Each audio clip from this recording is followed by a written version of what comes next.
Salut, c'est Anna Toris. Aujourd'hui, on va parler de la peur de la profondeur émotionnelle et de la blessure de rejet. Alors, cette vidéo est complémentaire à la vidéo que je viens de faire concernant la différence entre la blessure de rejet et la blessure d'abandon. Tu peux la trouver ici en suivant ce lien.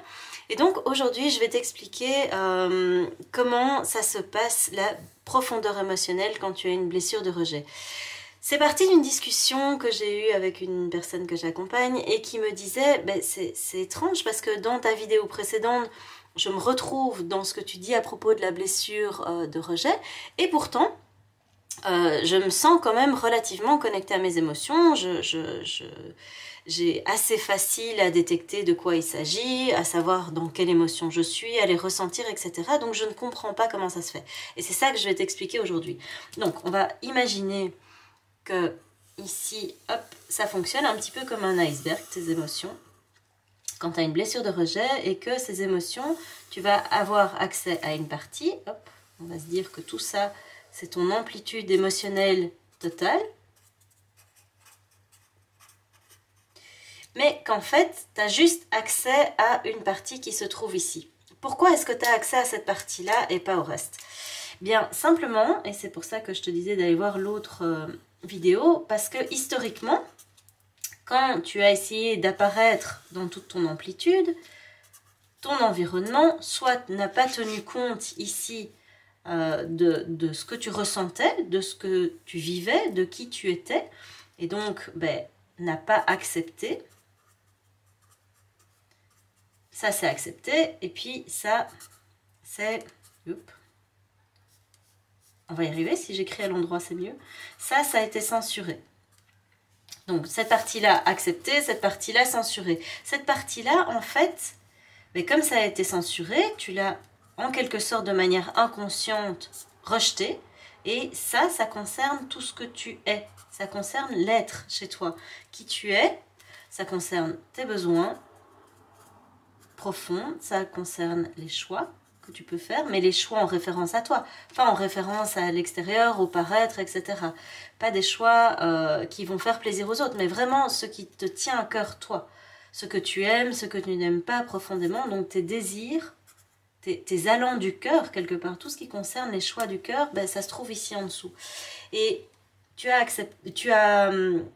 appris par contre, et ça c'est normal, du coup tu y as toujours accès, à paraître comme ton environnement voulait que tu sois.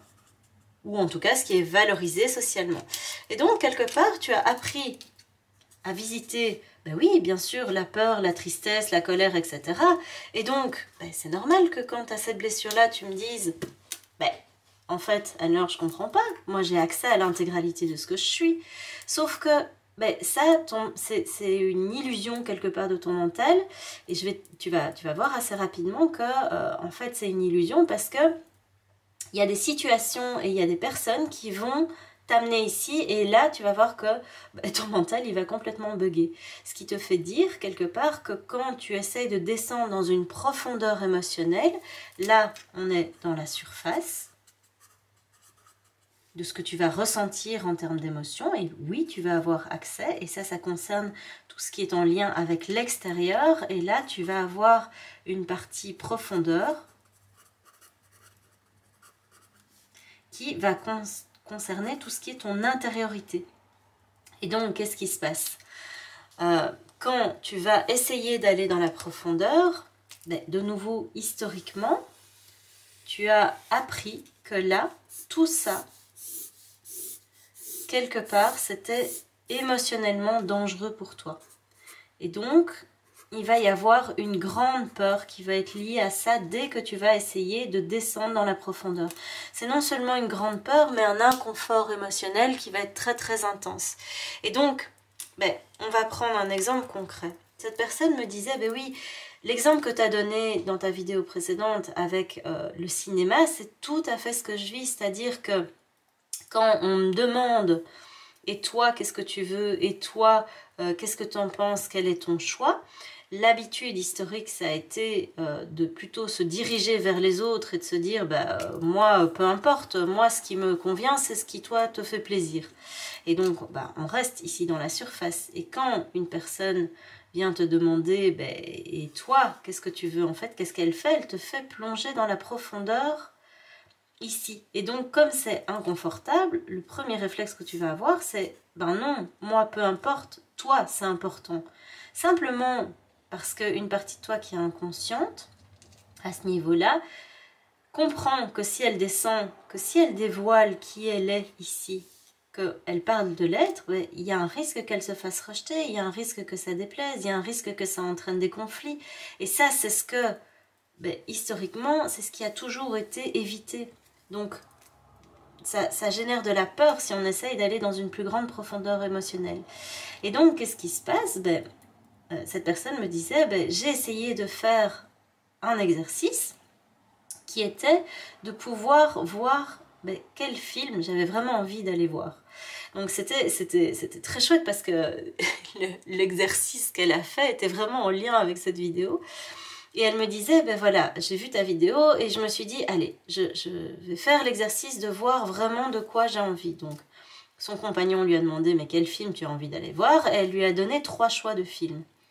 Et ensuite, il lui a dit, ok, dans ces 3 choix, mais qu'est-ce qui te ferait plaisir? Et là, en fait, il s'est passé, ce qui se passe la plupart du temps quand tu as une blessure de rejet et que tu essayes d'aller dans la profondeur émotionnelle, c'est ce que j'appelle l'erreur 404. C'est-à-dire que c'est un petit peu comme si ton cerveau, à ce moment-là, la peur, tu vas peut-être pas le détecter comme étant de la peur, mais en tout cas, c'en est. Mais l'inconfort émotionnel va être tel, tu vas te retrouver avec une amplitude émotionnelle, un petit peu comme si au lieu d'aller un petit peu plus bas, d'un coup, une question de l'ordre de ce qui se trouve ici en dessous, de ce qui est profond chez toi, ça ne te fait pas juste descendre ici, en fait ça te fait descendre au fond du fin fond de toi, et là ça fait peur parce que tu connais pas, parce que historiquement, tu as compris, en tout cas tu as imaginé, selon ton mental, que ça c'était dangereux. Et donc en fait, ce qui s'est passé, c'est que quand cette personne, on lui a dit choisis entre ce film là ou ce film là, en fait elle a eu une grande peur qui est arrivée, un énorme inconfort, et elle a dit je sais pas. Et donc l'erreur 404, c'est ton mental qui va dire je sais pas, je sais pas, je sais pas, il va bugger, il va planter et il va avoir envie directement de fuir, c'est-à-dire de revenir dans des comportements et des émotions de surface, parce que ça, c'est tellement intense qu'en fait, le premier réflexe, c'est de remonter. C'est pour ça que quand toi, qui as une blessure d'abandon et dont ton mode de fonctionnement, c'est justement la profondeur, c'est justement toi, tu as appris à n'être que là-dedans et très peu ici, quand quelqu'un qui a une blessure de rejet rencontre quelqu'un qui a une blessure d'abandon, celui qui est dans la blessure d'abandon, il va directement venir parler à ce niveau-ci. Ah bon, non.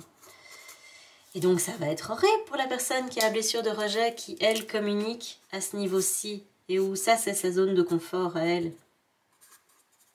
Et donc en fait, qu'est-ce qui se passe? C'est que on communique sur des plans qui ne se rencontrent pas, on communique sur des plans qui ne se comprennent pas, on communique sur des plans qui sont inconfortables, et tant que les blessures ne sont pas résolues, et tant que chacun ne travaille pas sur sa blessure, c'est très compliqué de communiquer.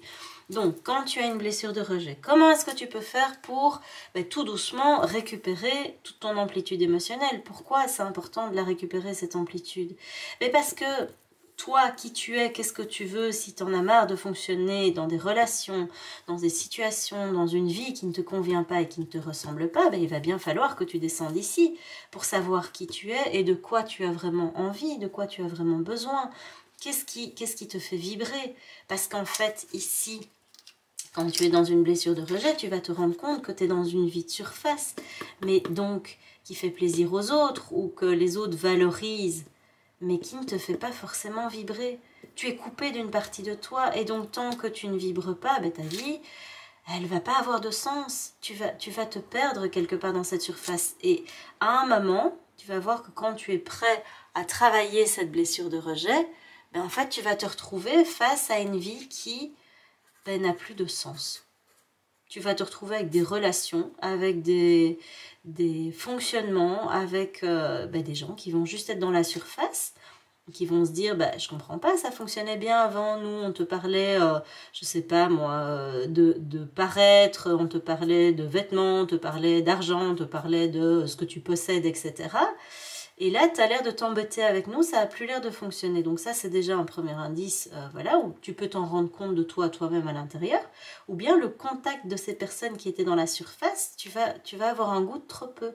C'est normal parce qu'il y a une partie de toi, ton âme, qui va te dire hey, il manque un morceau, on n'est pas que de la surface, on est un tout de la surface et de la profondeur. Donc on ne peut pas rester que dans de la surface si on veut éprouver une vie qui a du sens. Le sens, il va se trouver ici. Et en fait, ce que tu vas être invité à faire, et moi c'est vraiment à ça que j'accompagne dans tout le programme Reconnexion, c'est y aller vraiment avec douceur et avec bienveillance. C'est-à-dire que quand tu vas commencer à vouloir avoir accès, ne te dis pas je ne vais faire que de la profondeur, tu vas juste effrayer à fond ton mental. L'idée c'est que tu vas partir de la surface, tu vas conserver tout ce qui existe là, c'est ta vie, c'est ce que tu as construit, mais tout doucement tu vas aller faire des allers-retours. Tu vas commencer à aller te poser des questions sur et moi au fond, ok, les autres ils veulent ça, mais moi je veux quoi, moi j'ai besoin de quoi, etc. Et tu vas voir qu'au début ça va être très très inconfortable et donc tu vas avoir besoin de retourner dans de la surface simplement pour souffler, simplement pour avoir quelque part au niveau des émotions quelque chose qui est moins bouleversant, moins secouant, moins pénible à vivre, parce que l'intensité émotionnelle est telle, je le rappelle ici en dessous pour ceux qui ne comprennent pas, qui ont une blessure d'abandon et qui disent mais mon compagnon, ma compagne a une blessure de rejet, je ne comprends pas pourquoi il me fuit, ou il fuit des situations, ou il veut pas me parler de ses émotions profondes et de ce qu'il a besoin. C'est pas qu'il veut pas, c'est qu'il n'est pas capable, c'est que c'est extrêmement pénible pour lui, c'est trop difficile. Et donc l'idée, toi de toute façon si tu en es là dans ta blessure, gère ta blessure à toi, ne cherche pas à sauver l'autre, ça c'est son business à lui, quand il se sentira prêt, il le fera. Mais si toi tu as une blessure de rejet, l'idée c'est vraiment de pouvoir osciller entre les deux. Donc, ok, reste dans la surface, maintiens ça, le temps que tu puisses avoir accès à ta profondeur, et tout doucement fais des allers-retours pour aller visiter, t'habituer quelque part à aller visiter ce qui se passe à l'intérieur de toi. Et au plus tu vas faire ça, au plus tu vas voir que quelque part l'iceberg, tu vas dévoiler petit à petit ce que tu iras visiter, et ça va être de moins en moins pénible. C'est-à-dire que cette peur, comme tu vas rester en contact avec elle par petites touches, donc tu vas voir que ça va vraiment demander des allers-retours et beaucoup de bienveillance envers toi par rapport à ça, parce que ça ne se fait pas d'un coup. Je te déconseille d'essayer de le faire d'un coup. Si tu le fais d'un coup, ce qui va se passer, c'est que tu vas aller plonger très profondément en toi, longtemps. Et puis ça va te faire tellement peur qu'en fait, tu vas te dire, ok, je rejette, je ne veux plus jamais aller voir ça et je vais rester que dans la surface. Ce que tu ne pourras pas, hein, sur le long terme, une fois que tu as enclenché le processus, c'est compliqué de revenir à quelque chose comme ça. Mais en tout cas, tu vas te faire peur inutilement. Ça va être pénible inutilement et tu vas juste quelque part renforcer ton mental dans l'idée que ça c'est pas une bonne idée que tu ailles le visiter et qu'il vaut mieux rester là-dedans. Donc, au plus tu vas le faire par petites touches, par aller-retour, en t'autorisant, oui c'est vrai, à avoir temporairement, dis-toi que c'est juste temporaire, des comportements où tu sais que c'est pas bon pour toi et tu vas les faire quand même. Donc oui, continue, quelque part ça peut paraître complètement paradoxal ce que je dis, mais c'est important que ce soit compris dans une logique temporaire et pas de la durée. Mais oui, tu vas peut-être avoir des comportements où tu vas manger pour compenser, tu vas peut-être continuer à prendre de temps en temps un verre de trop, tu vas peut-être continuer à fumer, tu vas peut-être continuer à avoir des relations qui sont pas positives pour toi, qui sont toxiques, où tu sais que ces personnes n'ont rien à faire dans ta vie, mais comme c'est des relations de surface, voilà. Et dis-toi que temporairement, le fait de maintenir ça, tu vas juste te mettre dans une zone connue. Donc en fait, ça, c'est du connu, ça, c'est de l'inconnu. Et comme c'est de l'inconnu, ça va te faire peur. Et donc, au plus tu vas osciller du connu à l'inconnu, etc., au moins cette partie-là va devenir inconnue et au plus ça va être facile. Donc c'est comme ça que tu vas pouvoir récupérer toute ton amplitude émotionnelle en oscillant petit à petit entre l'un et l'autre, mais vraiment c'est important que tu ne restes pas juste ici parce que bah, tu vas juste faire perdurer dans le temps une vie qui manque de sens et qui va être au final encore plus inconfortable que si tu faisais ces allers-retours. Voilà, ça c'est ce que je peux t'expliquer sur le pourquoi finalement tu as l'impression d'avoir accès à tes émotions. Mais c'est vrai, c'est tout à fait vrai, mais pour la partie qui a été tolérée par ton environnement, pour la partie quelque part qui n'a jamais été censurée par toi, qui n'a jamais été censurée par les autres autour de toi. Et donc oui, tu vas avoir l'impression d'avoir accès à toute ta colère, toute ta tristesse, etc. Et en fait, c'est quand tu vas être confronté à des situations ou des personnes qui t'invitent à descendre ici que tu vas voir que ça apparaît. Il y a autre chose qui peut te faire dire que il y a quelque chose qui est masqué ici auquel tu n'as pas accès, c'est des émotions qui t'habitent et que tu perçois mais où tu ne sais pas mettre de mots dessus. Par exemple, une colère permanente, une colère qui teinte toute ta vie, où tu te sens en colère tout le temps. Ça c'est vraiment, voilà, il y a plusieurs personnes qui m'ont déjà partagé ça et voilà, c'est leur quotidien. Elles se sentent en colère tout le temps, mais elles ne savent pas pourquoi, elles ne savent pas mettre des mots dessus. Ben, tu peux te dire qu'en fait, cette colère, elle se trouve quelque part ici en dessous. Et la plupart du temps, c'est parce que, étant donné que tu ne te vois pas, tu n'as pas accès à cette partie ici, ben, ta colère, elle réveille juste le fait que tu ne te respectes pas, tu ne respectes pas tes limites, tu ne respectes pas ta valeur. Et du coup, ben, les autres ne le respectent pas non plus, puisque tu ne le respectes pas. Toujours de manière inconsciente. Tout ce que je t'explique, c'est la plupart du temps très inconscient. Et ben en fait, comme tu ne respectes pas tout ça, la colère, elle vient pour, quelque part, te réveiller à ça. Et donc, tant que tu ne descends pas pour aller voir ce qui se passe ici, ben en fait, ça va rester là et ça va teinter toute ta vie. Ça peut être une teinte de fond de peur, ça peut être une teinte de fond de tristesse, mais cette teinte de fond qui colore toute ta vie, où tu ne sais pas mettre des mots dessus, tu peux te dire que c'est probablement une blessure de rejet qui t'invite à aller visiter ce qu'il y a ici, à arrêter de rejeter justement ces émotions qui concernent ton être et qui ont été censurées dans le passé.